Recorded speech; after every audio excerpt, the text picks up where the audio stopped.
So, good evening with your CPM, Certified Plant Mechanic. Ngayon, magre-review tayo ng mga elements na lumalabas sa board exam, especially sa power plant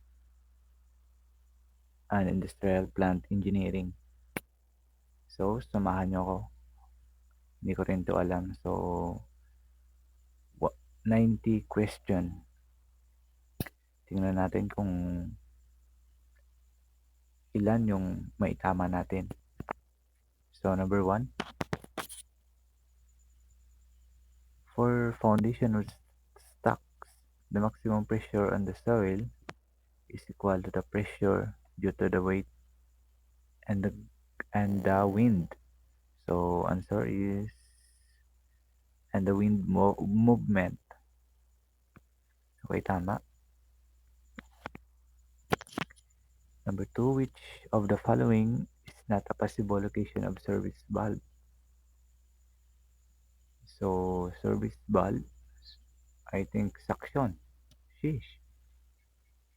Outlet pa ng condenser. Number 3 is a reaction during which chemical energy is released in the form of heat. So, tamang sagot is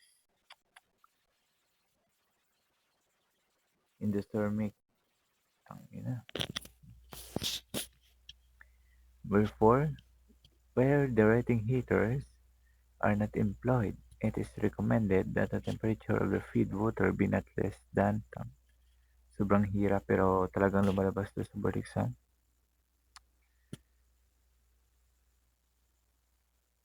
I think 197.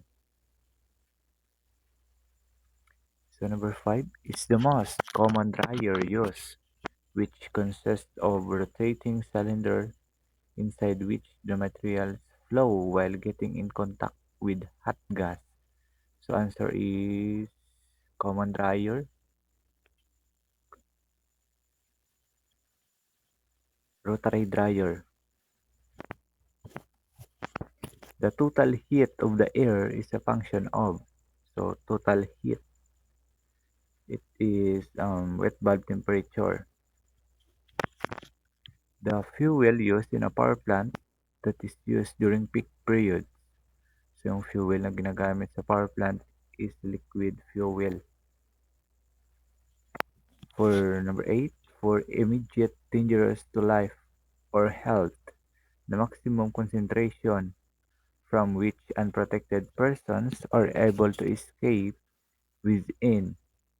So, ilang minutes is 15 minutes. Ay, tangina, 30 pala, 30. Within 30 minutes without escape, impairing symptoms or irreversible health, I mean. Number 9, the major problem of heat pump is frosting. Number 10, the COP or coefficient of performance of actual absorption refrigeration system is usually less than 4. Ay, sheesh. Less than 1 pala. So, number 11, which of the following is not a part of condensing unit? Condensing unit is